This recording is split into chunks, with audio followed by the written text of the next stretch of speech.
My family abandoned me at 17. With a note saying, "You'll figure it out." Now they want back in. Because I'm a millionaire. So I took them to court.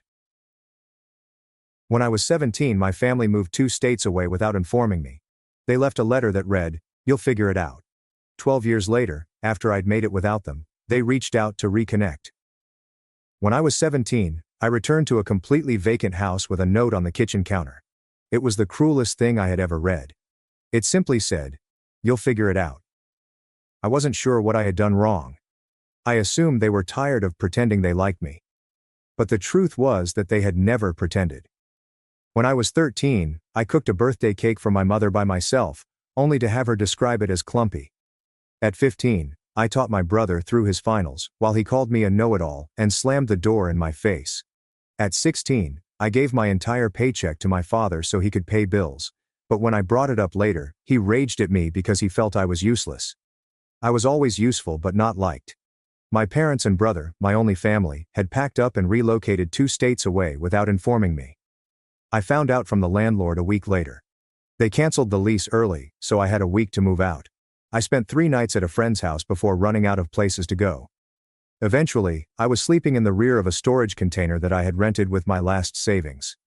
I snuck into the YMCA and showered, ate peanut butter with a spoon for breakfast, lunch and dinner, used free library computers to apply for employment, and pretended everything was fine. Eventually, I was recruited as a diner server for the night shift. The manager was stern but fair, and he paid me cash beneath the table until I could obtain an ID. She let me take a nap in the break room once when I was practically exhausted. I fought my way through it, purchased a prepaid phone, recorded every single receipt, and watched free YouTube videos on budgeting and goal planning. I barely survived my first year, but I got through it. The turning point came when a regular at the diner gave me a temporary job cleaning office files. It paid 3 times what I made. I said yes. That job led to another, then another. I learned quickly, arrived early, and asked questions. By the age of 22, I was working full-time as a freelancer. By the age of 25, I had started a consultancy firm for myself, using a folding table and a borrowed laptop. By the age of 27, I had 5 contractors under my supervision, my own office, and a customer list that encompassed companies I had never imagined. By the age of 29, I had officially achieved millionaire status. Not an important millionaire, not a fake-it-for-Instagram wealthy, but true savings, a retirement account, no debt, a paid-off apartment, and affordable health insurance. I cried the first time I saw my bank app hit 7 figures.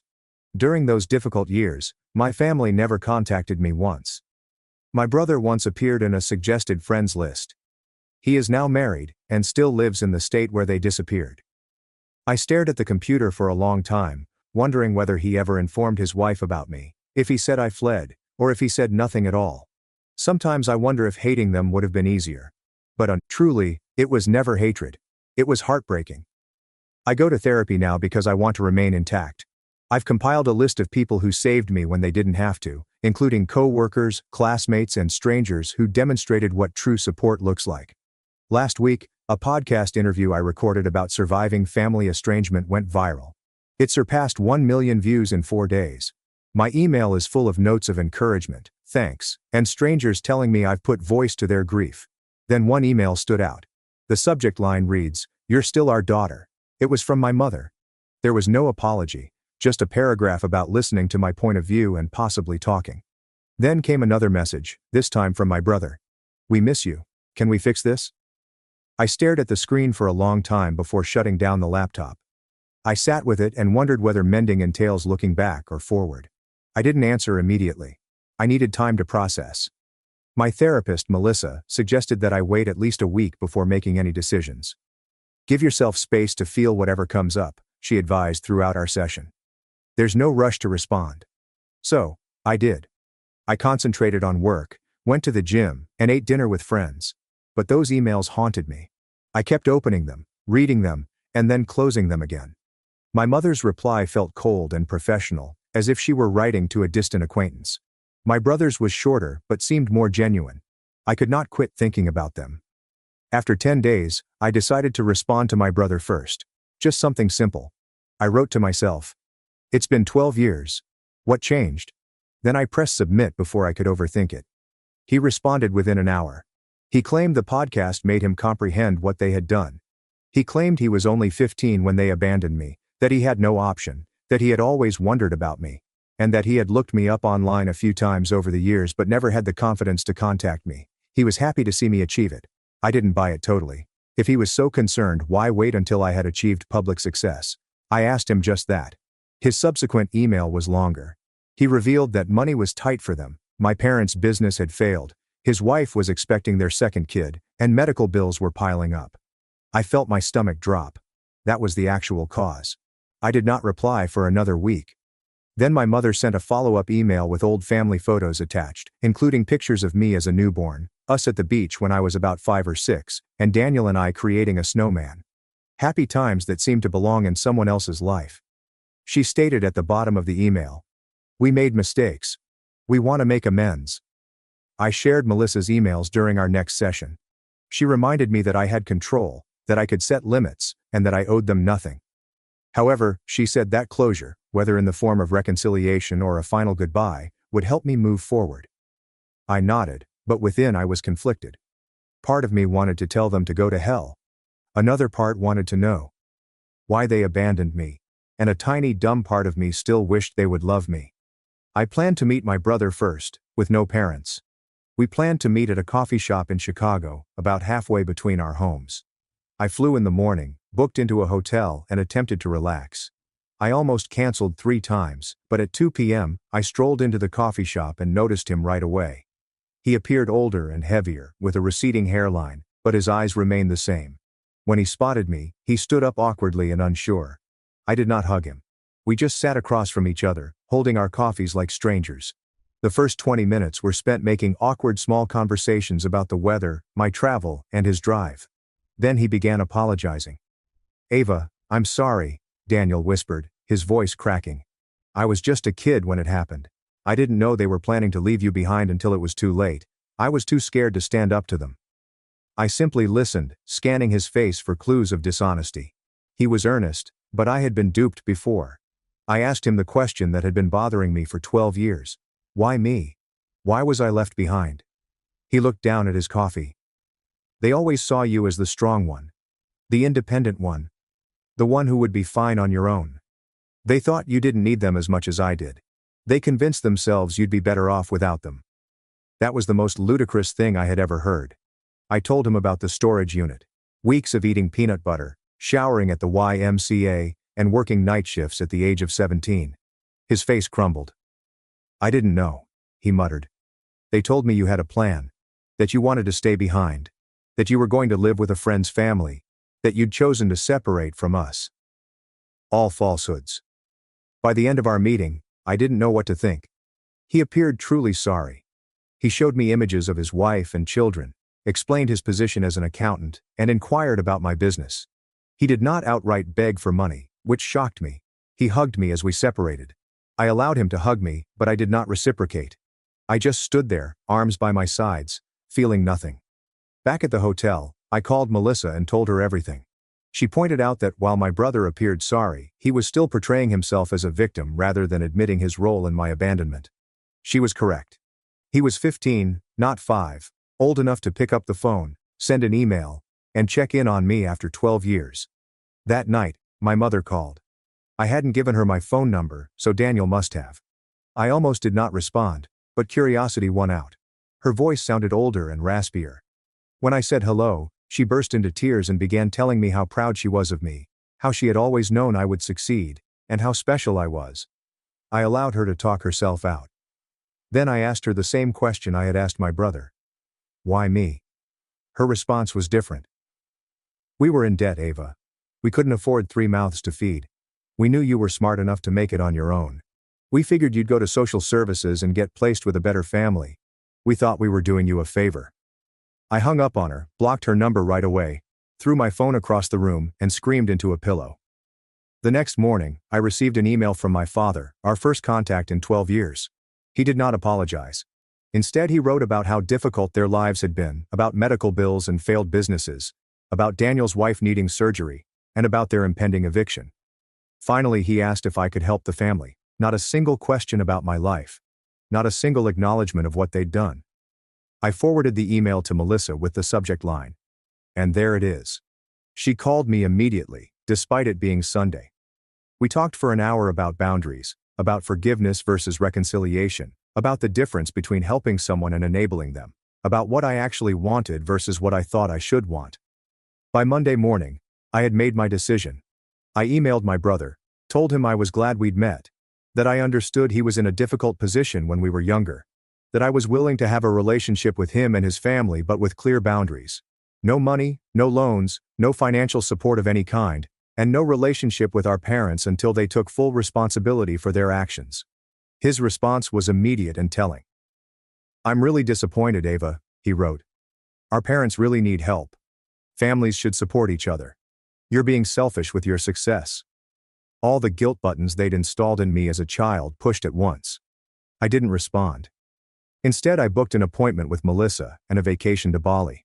I needed space to process everything. 3 days later, Daniel called. Left a voicemail apologizing for his email. Said he understood my position. Said he still wanted a relationship on my terms. Said he'd respect my boundaries. I listened to it twice, trying to decide if he was sincere or just changing tactics. I decided to give him one more chance, but with my guard up. I went to Bali anyway. Spent 2 weeks on the beach, hiking through rice fields and meditating. I needed the distance. When I got back, I had 6 more emails from my dad, each more desperate than the last. I didn't read past the subject lines. I also had a text from Daniel, asking if we could talk again. I agreed to a phone call, nothing more. The call started okay. He apologized again for pushing. "I've been thinking a lot about what you told me," he said. "I'm in therapy now too." I believed that part. He sounded different and less defensive. We talked about his kids, about my business, normal stuff. Then he mentioned that our parents were coming to visit him next weekend, asked if I would consider meeting them just for an hour, in a public place. I felt my chest tighten. "I'm not ready for that, Daniel." He pushed a little, but backed off when I got quiet. After we hung up, I called Melissa. We had an emergency session that night. She helped me realize I was afraid of seeing them, not because I hated them, but because I still craved their approval. Still wanted them to love me. Still wanted to be enough. It was pathetic, but it was true. I cried. For an hour in her office. The next day, Daniel texted again. Said our mom was crying all night after he told her I wouldn't meet them. Said our dad was talking about driving to my city anyway. I felt panicky. Blocked Daniel's number immediately. Then I called my assistant and told her I was working from home for the week, ordered groceries for delivery and basically hid in my apartment like a scared kid. On Wednesday, the doorman called up. Said there was a couple asking for me, wouldn't give their names. I knew instantly. Told him I wasn't accepting visitors. 5 minutes later, my phone rang from an unknown number. I let it go to voicemail. It was my dad. "Ava, we drove 8 hours to see you," his angry voice said. "You're being childish. We deserve a chance to explain." I deleted the message and turned off my phone. Thursday morning, I woke up to someone pounding on my door. I froze in bed, heart racing, checked the peephole. It was them, my parents, standing in my hallway like they had any right to be there. "Ava, please," my mom's voice came through the door. "We just want to talk to you." "We know you're in there," my dad added. "We love you. We're sorry." I didn't open the door. I sat on the floor with my back against the wall, shaking. Eventually, they left. I called building security immediately, told them not to let those people up again. The guard sounded concerned and asked if I needed police. I said, "No. Just don't let them up." Then I called Melissa. She came over on her lunch break, brought me a sandwich, and sat with me while I cried. Told me I had every right to set boundaries, that I didn't owe them a meeting, that what they were doing was harassment, not reconciliation. After she left, I got an email from Daniel. He was furious. Said I'd humiliated our parents. Said they were staying in a cheap motel they couldn't afford because they were so desperate to see me. Said his wife needed surgery next month and they were hoping I could help. Said I was being cruel. I didn't respond. Friday morning, I decided I needed to leave town for a while. Booked a flight to visit my friend Rachel in Portland. She'd been one of the people who helped me when I was homeless and let me crash on her couch for a week when I had nowhere else to go. I trusted her completely. I was throwing clothes in a suitcase when my phone rang an unknown number again. I ignored it. 10 minutes later, my doorman called. Said there was a woman downstairs having what looked like a medical issue. Said she was asking for me by name. claimed to be my mother. I felt sick. Told him to call an ambulance if she needed help, but I wasn't coming down. He sounded uncomfortable but agreed. I finished packing and headed downstairs an hour later. Checked the lobby carefully before entering. No sign of them. I felt relieved, but also weirdly guilty. The doorman gave me a strange look as I passed. Told me the ambulance had come. That the woman had been having chest pains. That she'd been taken to Memorial Hospital. I nodded and hurried out to my waiting Uber. At the airport, I got another call from Daniel. I almost didn't answer, but something made me pick up. "Mom had a heart attack," he was crying. "She's in surgery. This is your fault for stressing her out." I hung up on him, called Melissa instead. She answered immediately. I told her what happened. Asked if I was a terrible person. "Ava, listen to me," she said firmly. "You are not responsible for your mother's health. This feels like another manipulation tactic. Get on your plane and take care of yourself." I did. Spent the weekend with Rachel. Told her everything. She remembered when my family abandoned me. Remembered how broken I'd been. She was furious on my behalf. "They don't deserve a minute of your time," she said, pouring me another glass of wine. "Not after what they did to you." It felt good to have someone so firmly in my corner. Sunday night, I got an email from my dad. My mom was stable, had a stent put in, would be released Tuesday. The email ended with, "She's asking for you. Don't you think you've punished us enough?" I showed Rachel. She rolled her eyes so hard I thought they might get stuck. Told me this was textbook guilt tripping. I knew she was right. But part of me still felt responsible. I flew home Monday. Found flowers outside my apartment door. The card said, "Please call us.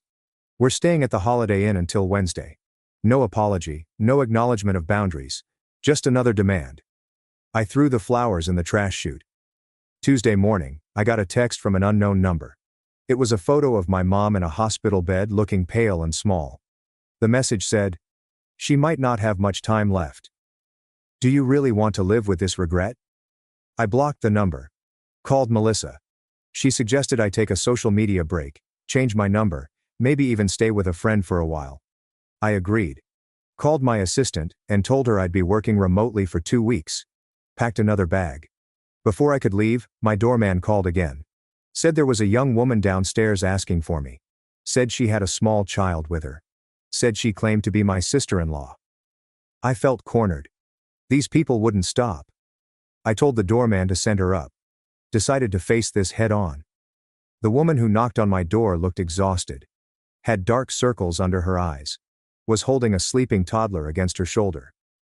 "I'm Rachel," she said quietly. "Daniel's wife. I came alone because I wanted to talk to you without family drama." I let her in reluctantly. Offer her water. She accepted gratefully. Rachel put her sleeping daughter on my couch, tucking a blanket around her. Then she sat at my kitchen table and started talking. "I only learned about you 3 years ago," she admitted. "Daniel told me you ran away at 17, cut contact with the family. I always thought it was strange but never pushed. Hearing your podcast was a shock. I confronted him, and he finally admitted the truth. I just listened, not sure what to believe anymore."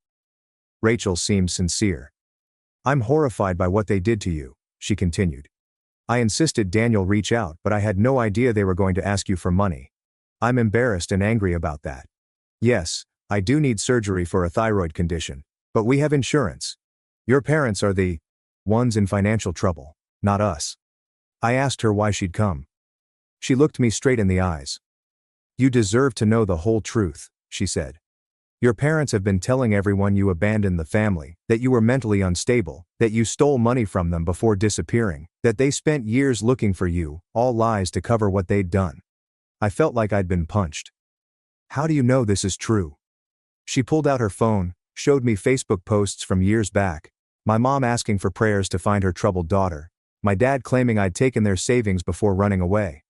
Posts about hiring private investigators, about checking homeless shelters, all carefully crafted to make them look like victims, all dated years after they'd abandoned me. Rachel apologized for being part of it, even unknowingly.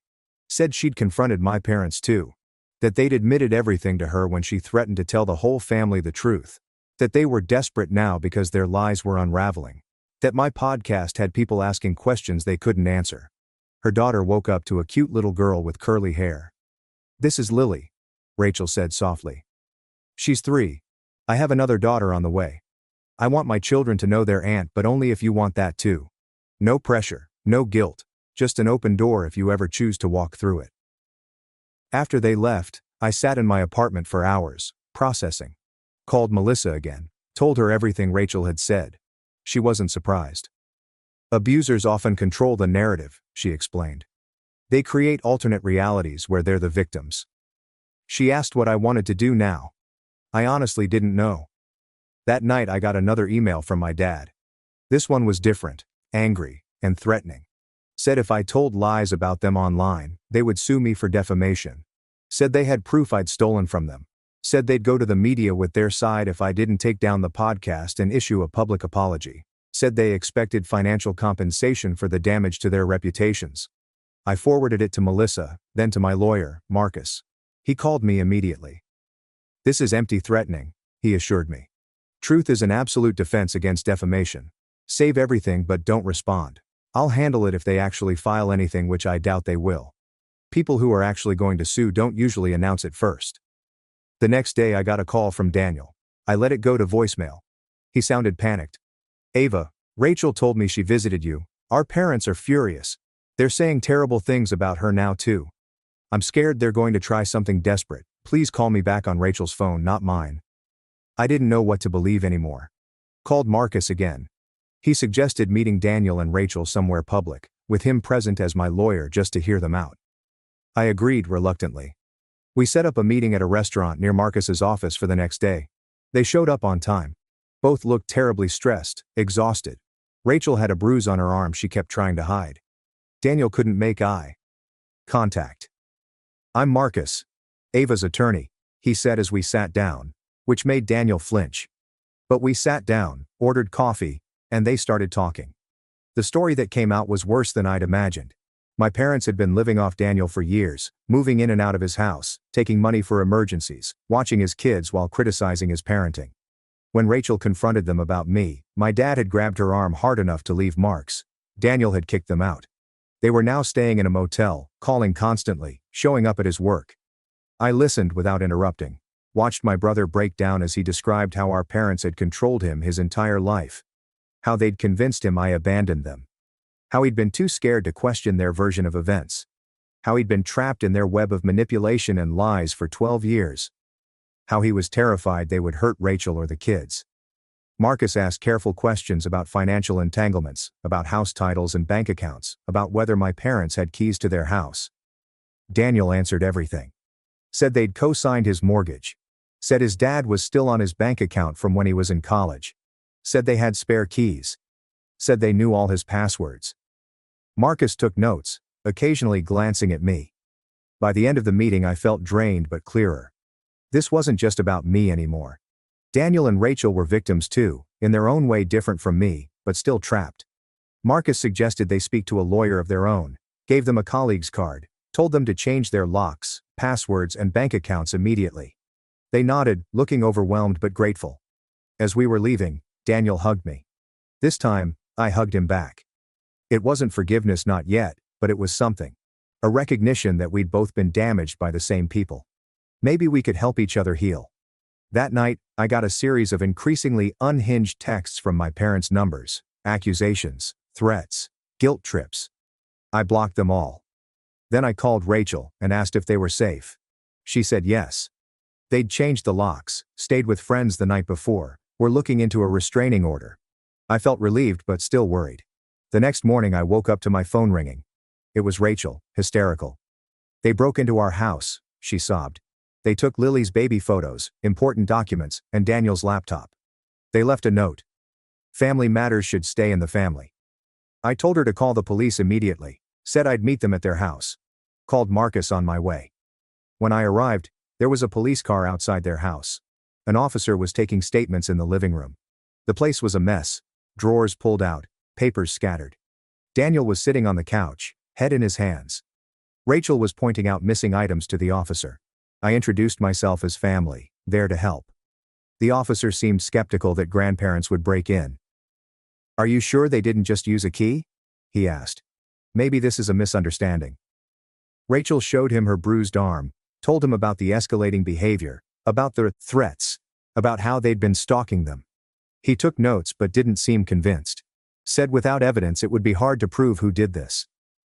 After the police left, we cleaned up together. Found more missing things, photo albums, financial documents, the spare key to their car. Daniel looked defeated. "This is my fault," he said. "I should have protected my family better. Should have stood up to them years ago. Should have looked for you harder." I didn't disagree, but I didn't pile on either. We were beyond that now. Marcus arrived as we were finishing. Looked around grimly. Said this changed things. That we needed to document everything. That breaking and entering was a serious crime.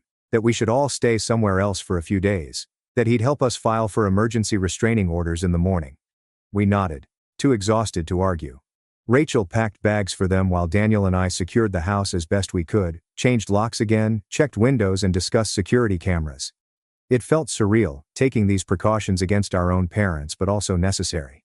They'd crossed a line that couldn't be uncrossed. As we were leaving, Daniel got a text from our dad. Just 3 words. "We're watching you." He showed it to me, hands shaking. I took a screenshot, sent it to Marcus. Then I made a decision. Told them they were coming to stay with me. My building had security cameras, a doorman who already knew not to let our parents in. They accepted gratefully. That night, the 4 of us ate takeout in my living room. Lily played with toys Rachel had packed. We talked quietly about the next steps, about restraining orders, about police reports, about changing phone numbers and email addresses, about possibly moving to a new house, about how to protect ourselves long term. It wasn't the family reunion I'd ever imagined, sitting there with the brother who'd let me be abandoned, his wife who'd believed lies about me, and their daughter who was innocent in all of this. But somehow it felt right. Like we were finally facing the truth together. Like maybe, just maybe, we could build something new from the ashes of what our parents had destroyed. The next morning, Marcus called. Said he'd filed emergency restraining orders for all of us. Said we needed to appear in court next week to make them permanent. Said he'd also reported the break-in to a detective he knew who was taking it more seriously than the responding officers had. Said we should all stay together until this was resolved. I agreed. Called my assistant, told her I'd be working from home indefinitely because of a family emergency. She understood, rearranged my schedule. I set up a workspace in my guest room for Daniel, who also needed to work remotely. Rachel and Lily took over my living room, building pillow forts and watching cartoons. It was strange having people in my space. I'd lived alone for years, liked my quiet routines, my clean counters, my empty sink. But there was something comforting about the noise too, about Lily's laughter, about Rachel's quiet humming as she folded laundry, about Daniel's typing from the other room. It felt like family. Not the family that had abandoned me, but maybe the family we could become. That afternoon my doorman called up. Said there was a delivery of flowers. I told him to check the card before sending them up. He read it to me. "We know where you all are. This isn't over." I told him to refuse the delivery, and to call the police if the delivery person wouldn't take them back. Then I called Marcus again. He said he'd add this to our case file. That it strengthened our request for restraining orders. That we were doing everything right. I didn't tell Daniel or Rachel about the flowers. They were stressed enough. Instead, I ordered extra groceries, made dinner for everyone, and played with Lily. Tried to create some normalcy in this bizarre situation. But that night, after everyone was asleep, I sat alone in my kitchen and finally let myself feel everything. The fear, the anger, the grief, the strange hope. I cried silently into a dish towel so no one would hear me. In the morning, Rachel found me making coffee. Asked if I was okay. I lied. Yes. She didn't believe me. Sat down at the counter. "It's okay not to be okay, Ava," she said gently. "I'm not either. Daniel cries in the shower where he thinks no one can hear. Lily keeps asking when we can go home. This whole situation is terrible, but I'm grateful we're facing it together." I looked at her. This woman I barely knew, who was somehow now part of my life. Asked her why she'd come to me that first day. Why she'd chosen to believe me over the family she'd known for years. She smiled sadly. "I've always felt something was off about your parents. About the stories they told. About the way they controlled Daniel. The podcast confirmed my suspicions. I couldn't let my daughters grow up thinking abandoning a child was ever acceptable." We hugged them. First time. It felt awkward but genuine. Like the beginning of something. Not friendship exactly, not yet. but understanding, solidarity, a shared determination to break the cycle of mistreatment that had damaged us all. The next few days fell into a routine: working, cooking, playing with Lily, checking in with Marcus, jumping at unexpected noises, flinching when phones rang. Living in a strange limbo of domestic normalcy and underlying tension. We were safe, but not at peace. Together, but still healing. Family, but still learning what that meant. On Friday, Marcus called with news. The detective had found evidence. Security footage from a gas station near Daniel's house showed our parents' car parked there during the time of the break-in. The restraining order hearing was set for Monday. He was confident we'd get approved. We all felt relieved, but still anxious. Still waiting for the next escalation. It came that night. A brick through Daniel's car window in the parking garage. No note this time. No need for one. The message was plain. The building security tape showed a man in a baseball cap, face carefully turned away from cameras. We couldn't verify it was our dad, but we all knew. Filed another police report. Added it to our case file. Tried not to let Lily know how afraid we were. Sunday night we sat together preparing a strategy for court. What to wear, what to say, what proof to bring. How to describe our family history without seeming crazy. How to make the judge realize the pattern of escalation. How to protect ourselves legally and physically. It was bizarre discussing our parents in this manner, like talking about strangers. Dangerous strangers who happened to share our DNA. As we talked, my phone pinged with an email notification from my mom. Subject line: Last opportunity. I almost erased it unread. But something made me open it. It was short. Just one line. If you go to court tomorrow, you'll regret it for the rest of your life. I showed it to Marcus, who'd stayed for dinner. He took a snapshot, added it to our file, and told me not to respond. Said this kind of threat would only strengthen our case. That night, none of us slept well. I kept checking my locks, listening for noises, wondering what my parents may do next. Wondering if we were overreacting. Wondering if we were underreacting. Wondering how my life had come to this point, from abandoned youth to successful businesswoman to hiding in my own apartment from the ones who gave me life. Monday morning arrived with a weird stillness. We dressed carefully, business casual, respectable, and trustworthy. Rachel arranged for a friend to keep Lily. We drove to the courthouse in separate cars, just in case. Met Marcus on the steps outside. He looked confident, suitcase in hand. Told us he'd handled dozens of cases like this. That the proof was good. The judges took threats seriously. That we'd be protected. As we stepped into the courthouse, I recognized my parents, standing near the entryway. Looking older than I remembered. Smaller somehow. My mom saw me first, made a move toward me. My dad grabbed her arm, held her back. They watched us pass. Didn't say. Didn't try to approach. Just started with a mixture of rage and something else. Something that could have been fear. We filed past them into the building, checked in at security. Followed Marcus to the correct courtroom. Sat together on a bench, waiting for our case to be called. I could feel my parents come behind us. Could sense them seated on the opposite side of the room. Could nearly hear their hushed talk. But I didn't turn around. Keep my eyes forward. Focused on breathing. The judge called our case. We stood, marched forward, and took our places. Marcus presented our evidence calmly. The break-in, the threatening texts, the flowers, the brick, the email, the history of desertion and manipulation. The judge listened closely. Asked clarifying questions. Looked at our parents with increasing concern. When it was their turn, my parents approached the bench. No lawyer. Just them. My dad spoke first. Claimed we were exaggerating.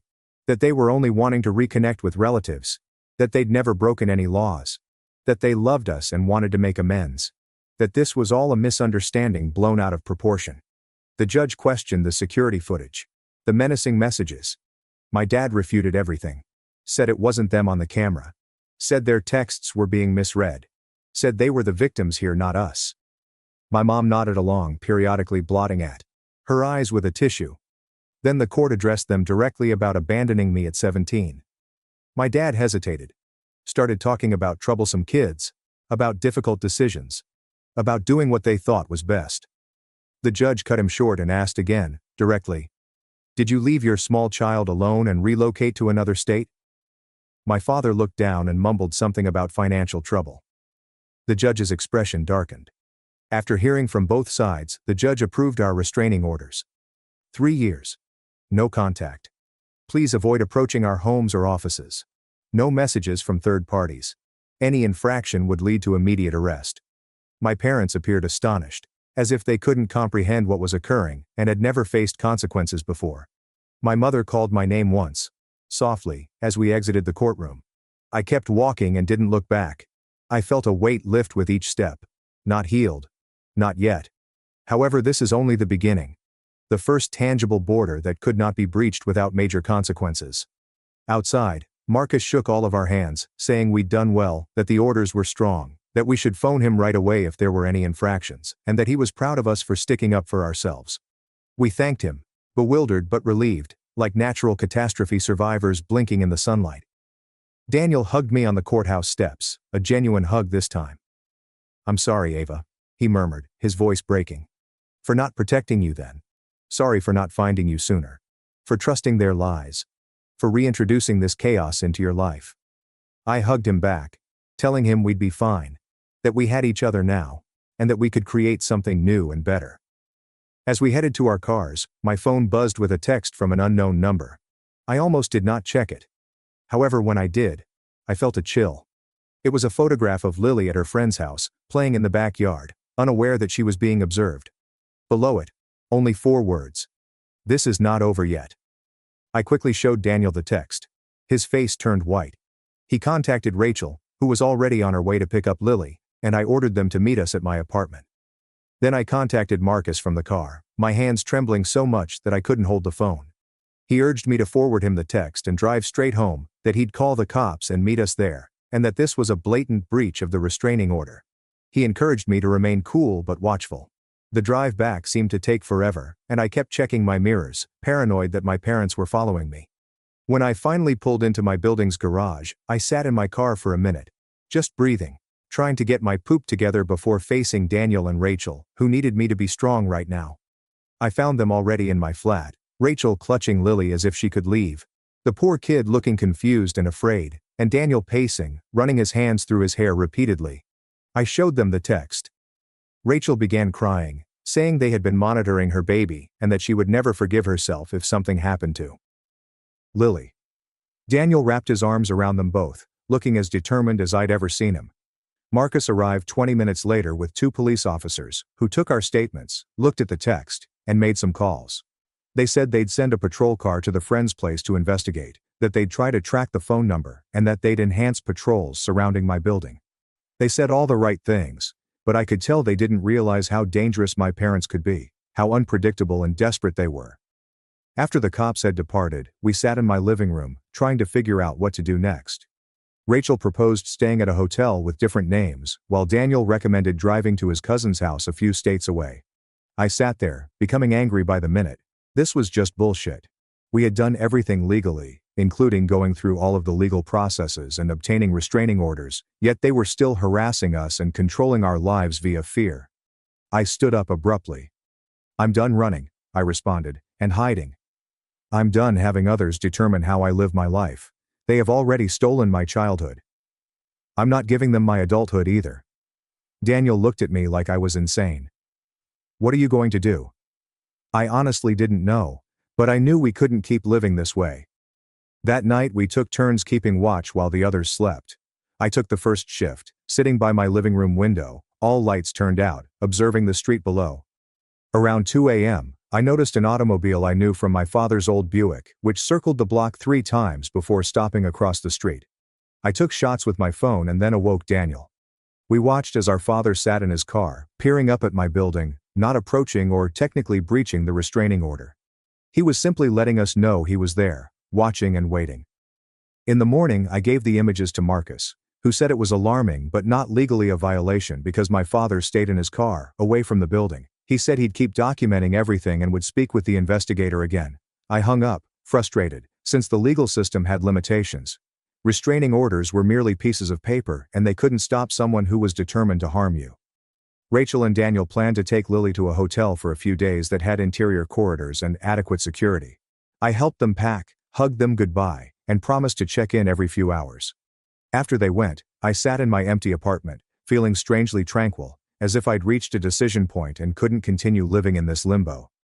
I called Melissa, told her everything, and asked what she felt I should do.